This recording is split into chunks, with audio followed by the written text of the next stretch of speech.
लद्दाख के सारे जनता की तरफ से धन्यवाद करना चाहूंगा कि उन्होंने जिस तरह, या आप उनकी तालियों के गूंज से समझ रहे होंगे कि किस तरह पूरे लद्दाख की जनता ने आपका जो लद्दाख के लिए समर्थन रहा उसे सुना, देखा और बहुत दिल से उसका एहसास किया।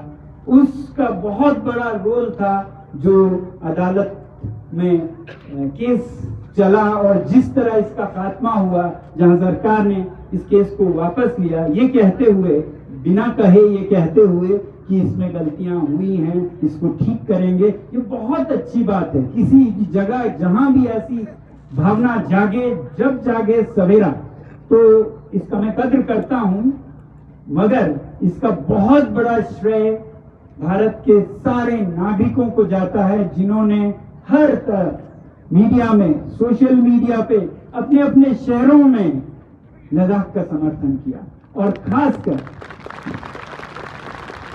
खासकर राजस्थान और जोधपुर की जनता ने, आप लोगों को पता हो ना हो, राजस्थान की जनता ने, मुझे नहीं पता चला, बाद में पता चला, कई बार पद यात्राएं करके 6-6, 7-7 दिन पद यात्राएं करके जोधपुर जेल तक आके लद्दाख को समर्थन किया, सोनम वांगचुक को समर्थन किया, चरणों पे बैठे। आप सोचिए, किसी और के मकसद के लिए 7-8 दिन, 10 दिन, 12 दिन, कोई शायद 20 दिन भी चले, किसी और के मकसद के लिए कौन चलेगा? तो ये सब आप सबने लद्दाख के लिए किया। लद्दाख आपको सलाम करता है।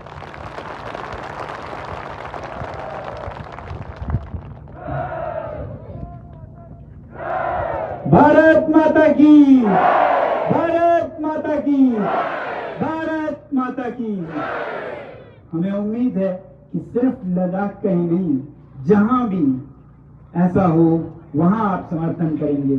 मैं जेल में था, बेकसूर था, आप लोगों ने समर्थन किया और इसका फल निकला।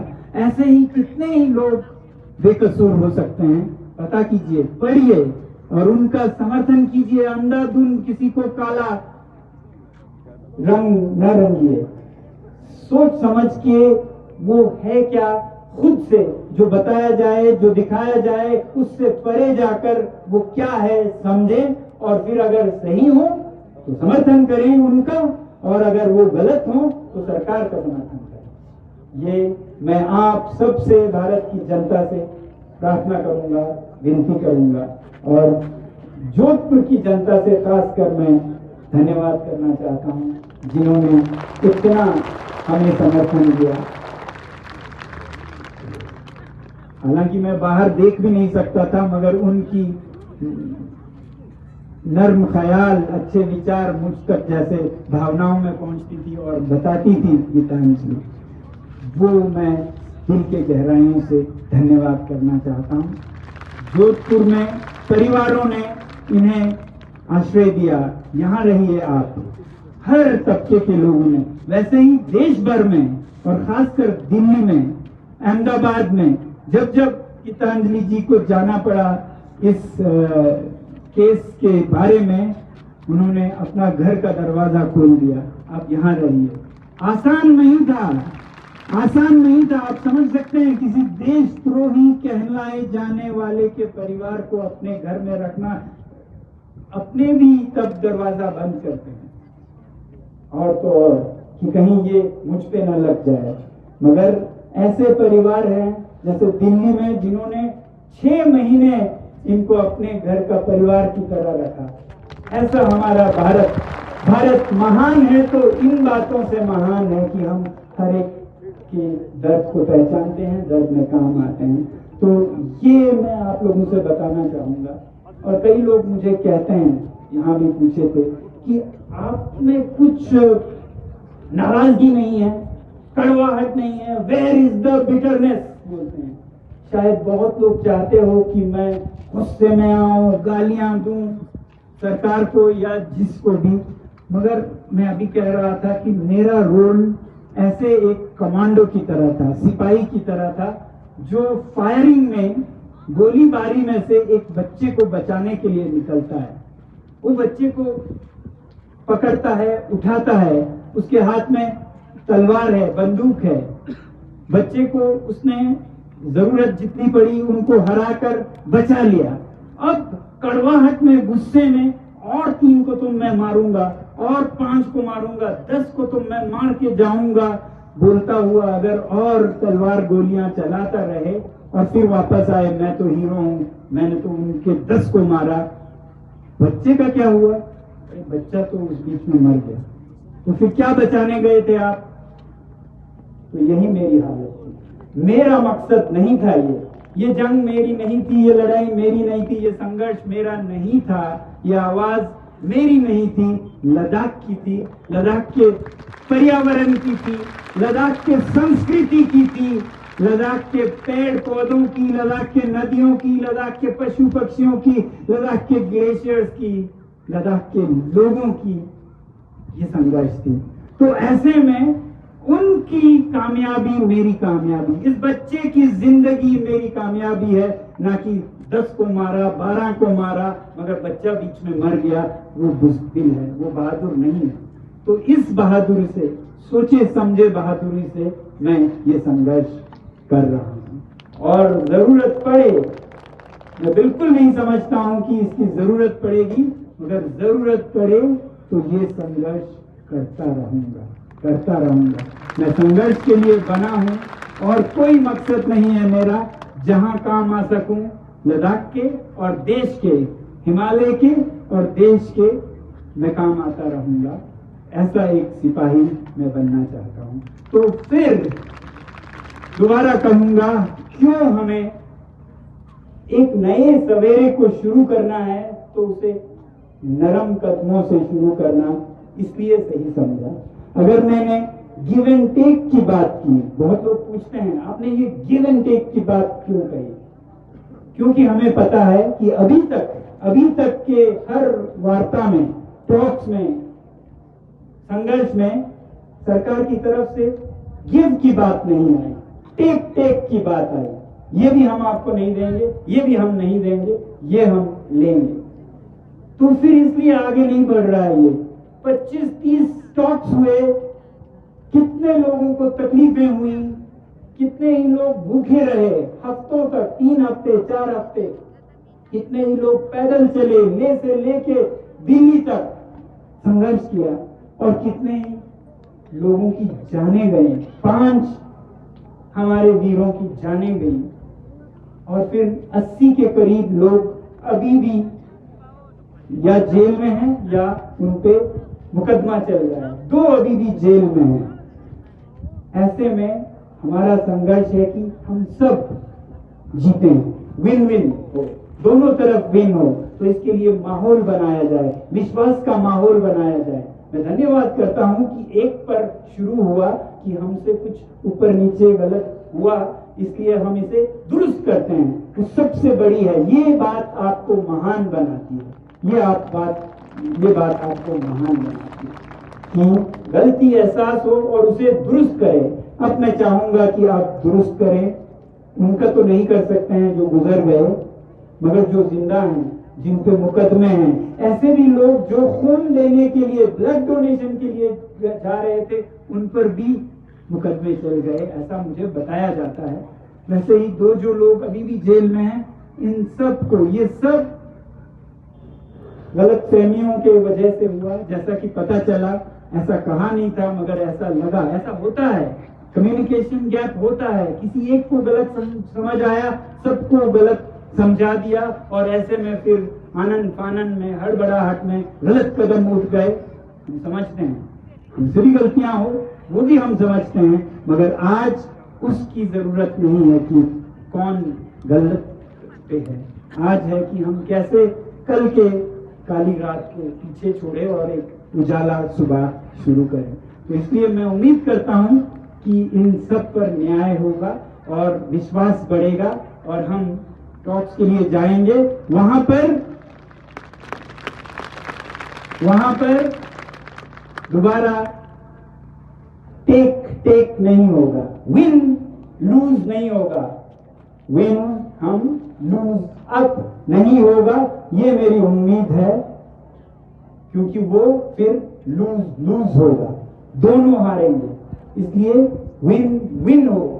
और अगर नहीं होता है तो आज मेरी बात फिर याद रखिए, पहले भी कहा है कि हम जिस तरह से आज कह रहे हैं विन विन हो, विन लूज ना हो, गिव एंड टेक हो, टेक टेक ना हो, तो ये जो हमें बताया जाता है कि टेक टेक ही होने वाला है, गिव नहीं होने वाला है, ये गलत साबित हो। और आशा करता हूं आप गलत साबित करेंगे।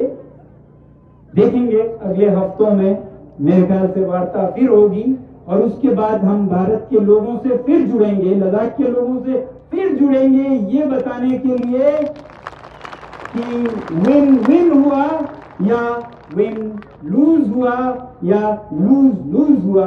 आप भारत की जनता साक्षी हैं, गवाह हैं कि हमने एक सकारात्मक कदम, पॉजिटिव कदम, उजाले का कदम बढ़ाया है।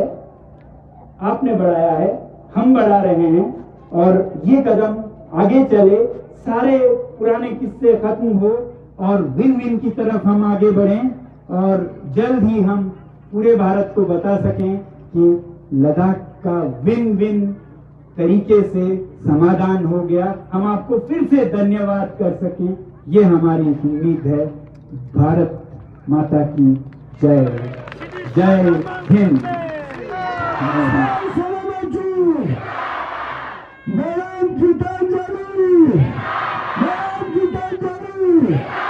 अच्छा ही लग रहा है क्योंकि एक नया सवेरा मैं मानता हूँ, न सिर्फ मेरी कोठरी से बाहर आने पर, बाकी जो माहौल बदलता देख रहा हूँ, मैं उम्मीद करता हूँ कि एक खुशनुमा सकारात्मक माहौल बनेगा, तो इसलिए बहुत खुश महसूस कर रहा हूँ। जी, लद्दाख के लोगों का प्यार देखा, जिस हिसाब से आज रिसेप्शन दिया गया है और एपेक्स और केडीए की जो कोशिश रही वो हम समझते हैं कहीं ना कहीं कामयाब रही, तो आप क्या कहेंगे?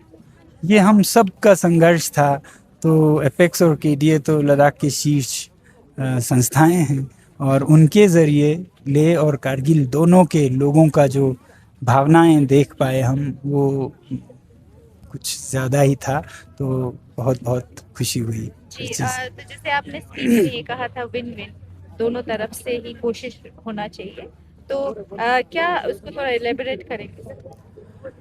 विन विन जब भी कहीं ऐसा वार्तालाप होता है तो दोनों तरफ से समझ होनी चाहिए कि हम ही नहीं दूसरा भी जीते।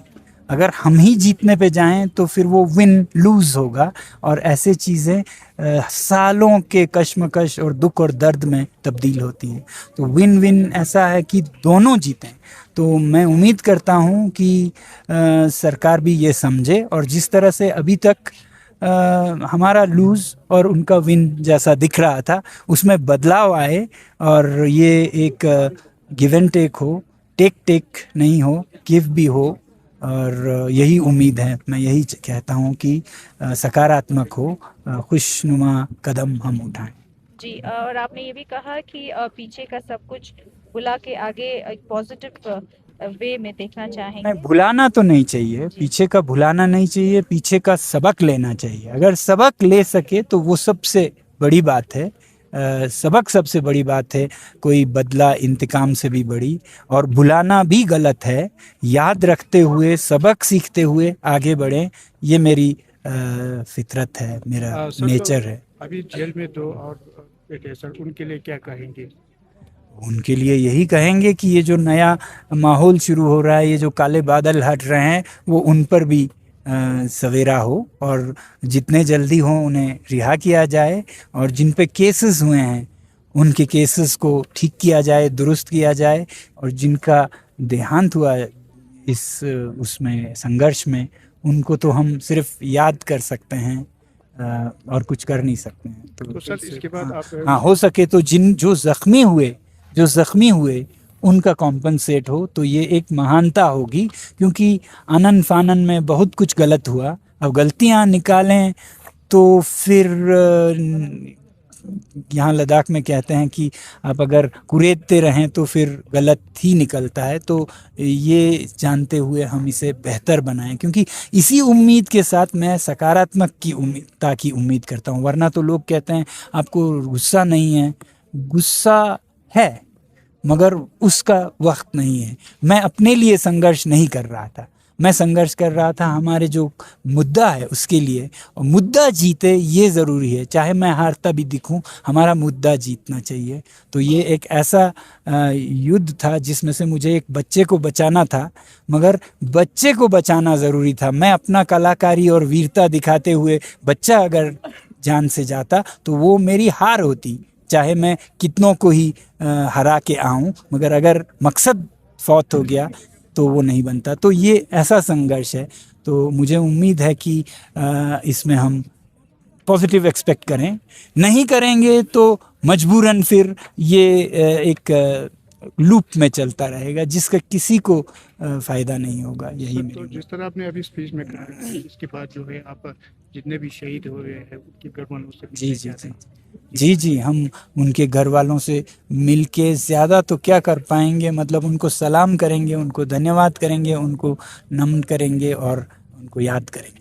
इसके लिए सर, अगर इस तरह से, अगर जिस तरह आपने सोचा है विन विन होना चाहिए, अगर उसके बावजूद भी अगर ऐसा कभी हुआ कि प्रोटेस्ट फिर से करना पड़े, तो क्या आप जुड़ेंगे उस प्रोटेस्ट में? पहली बात तो ऐसा हो नहीं, ये मैं दुआ करता हूँ, प्रार्थना करता हूँ। अगर होता है तो फिर हम सच्चाई का और शांति का इस रास्ते पे चलेंगे। इस रास्ते पे जो भी हमारे हाथ आता है हम उसका इस्तेमाल करेंगे, मगर हम शांति से नहीं हटेंगे, हम सच्चाई से नहीं हटेंगे। आखिर में गवर्नमेंट ऑफ इंडिया से क्या अपील रहेगी सर? अभी जो कह रहा था कि एक नया कदम बढ़ाएं, ये देखते हुए कि आपने जो कदम बढ़ाया उसे हम सकारात्मकता की तरह देख रहे हैं। हालांकि लोग ये कहते हैं कि ये उनके लिए मुश्किल हुआ, ये हार जीत की तरह हम कभी नहीं देखना चाहते हैं। इसे एक सकारात्मक कदम देखना चाहते हैं, और वहाँ से एक कदम लें तो यहाँ से 2 लें, और यहाँ से 2 लें तो वहाँ से 4 लें, ये हम उम्मीद करते हैं। तो इसके साथ मैं कहना चाहूँगा। लोग जब आप स्टेज पे आ रहे थे तो शेर आया सबके नारे लगा रहे थे, तो आप अपनी स्पीच पे कह रहे थे मैं गधा हूँ, मैं उल्टा पुल्टा बहुत बोलता हूँ। ये शेर आया मुझे बहुत दुखता है, क्योंकि मैं शेर से ज़्यादा गधे की इज्जत करता हूँ। शेर लोगों को डराता है, खा जाता है, चोट पहुँचाता है। आपने कभी गधे का सोचा है? हम तो उसका उदाहरण भी गधे से ज़्यादा सुलझा हुआ मैंने कभी नहीं देखा। वो सबकी कटुता कड़वाहट खुद ले लेंगे और औरों को काम देंगे। कभी आपने उनको किसी को हमला करते नहीं देखा होगा। तो मैं वो गधा हूँ। गधा आया बोलिए, मुझे बहुत खुशी हुई। और या मुझे कहिए चींटियों से मैं बहुत सीखता हूँ। वो हमेशा अपने कौम की, अपने देश की, अपने समाज की सोचते हैं। हर काम वो अपने चींटियों का जो घोंसला है जिसमें उनका पूरा गांव है उसके लिए करते हैं, अपने लिए कभी नहीं करते हैं। और पलक झपकते जान दे देते हैं। जान देना तो चींटियों के लिए बिल्कुल कोई बड़ी बात नहीं होती है। तो देश के लिए वो हमेशा आगे बढ़ते हैं, चाहे जान जाए। तो मैं चाहता हूँ कि मैं भी यहाँ लद्दाख में, हमारे लद्दाख स्काउट्स के सोल्जर्स हैं जो हमेशा देश के लिए देते आए हैं, तो उसी तरह हम भी देश की रक्षा करें, चींटियों से सीखें। जैसे आपने भी अपनी स्पीच में आयरन मैन का दर्जा दिया है, उनका क्या कहेंगे? उनका जिस तरह से उन्होंने काम किया लद्दाख में। आयरन से भी स्ट्रॉन्ग डायमंड होता है कहते हैं। मैं तो हर तरह से डायमंड कहना चाहूँगा। कीमत में भी, स्ट्रेंथ में भी उन्होंने उम्मीद दी लद्दाख को कि हम नहीं डरेंगे, हम नहीं हटेंगे। और ये फिर धीरे धीरे उजाला हुआ। और इस बीच में सरकार को भी समझ आया, क्योंकि अदालत में जैसे जैसे परतें खुल रही थी, मेरे ख्याल से जो किसी स्तर पे किसी से गलती हो गई वो भी आगे आया। और फिर उन्होंने देखा कि ये तो हमने जल्दबाजी में, आनन फानन में बहुत गलतियां की है। तो कल का ये जो सुलझना था ये उसी का एक उदाहरण है। तो ये बहुत बड़ा हाथ इनका था। पूरे देश की जनता को, भारत की जनता को, जिन्होंने लद्दाख का समर्थन किया, हर इलाके से लद्दाख से ही नहीं। और धन्यवाद करना चाहूँगा हमारे जो वकील थे, कानून के विशेषज्ञ, कपिल सिब्बल जैसे लोग, विनोद तनखा जी जैसे लोग, उनके विवेक तनखा जी और उनके टीम, कपिल सिब्बल जी और उनके टीम, और बाहुली शर्मा उनकी टीम, रितम खारे जी और उनकी टीम, इन सब ने, और ख़ासकर कपिल जी जो इतने सीनियर लॉयर हैं, और उनके चार्जेस मैं सोच भी नहीं सकता हूँ, कितने हियरिंग्स में उन्होंने कैसे प्रो बोनो, बिना एक पैसे के, एक सामाजिक जिम्मेदारी की तरह इन सभी ने अपना काम किया। तनखा जी हों, बाहुली जी हों या रितम जी हों, मगर कपिल जी और तनखा जी बहुत ही सीनियर लॉयर्स हैं। तो इन्होंने ये मेरे लिए नहीं किया, ये सच्चाई के लिए किया, ये लद्दाख के लिए किया। वो नहीं देख पा रहे थे कि सच्चाई दबे या डूबे, और लद्दाख जो इतने सालों से, दशकों से निष्ठा से देश के लिए उठता आया है, उसके लिए कोई गलत ना हो। तो मैं सबका धन्यवाद करता हूँ, और जैसा हमेशा बोलता हूँ, इनका तो है ही, मैं जेल के अंदर जो तकलीफ़ ले रहा था उससे 3 गुना ये बाहर ले रही थी। तो इन्होंने जिस तरह से सबको एक साथ लाया, वकीलों को, लद्दाख के लोगों को, भारत के लोगों को, मीडिया के ज़रिए, इससे ये मुमकिन हो पाया। सब ने एक तरह का टीम वर्क किया, सब ने, इसमें किसी को भी इन्होंने ज़्यादा किया, इन्होंने कम किया, मैं कह ही नहीं सकता हूँ। और अगेन मैं कहूँगा, जोधपुर के जो लोगों ने मुझे प्यार दिया, उसका बहुत बहुत, यहाँ तक कि जेल, जोधपुर सेंट्रल जेल के लोगों ने जो प्यार दिया, अनुशासन में रहते हुए, अपने डिसिप्लिन को निभाते हुए, जिस तरह से उन्होंने हर तरह से जो हो सकता था उनसे वो किया, ये बहुत ही याद रखने लायक था। लद्दाख उनको सलाम करता है, पूरे देश के नागरिकों को, और सबको, आप सभी को भी, आप लोगों ने भी अपना जिम्मेदारी निभाया। धन्यवाद।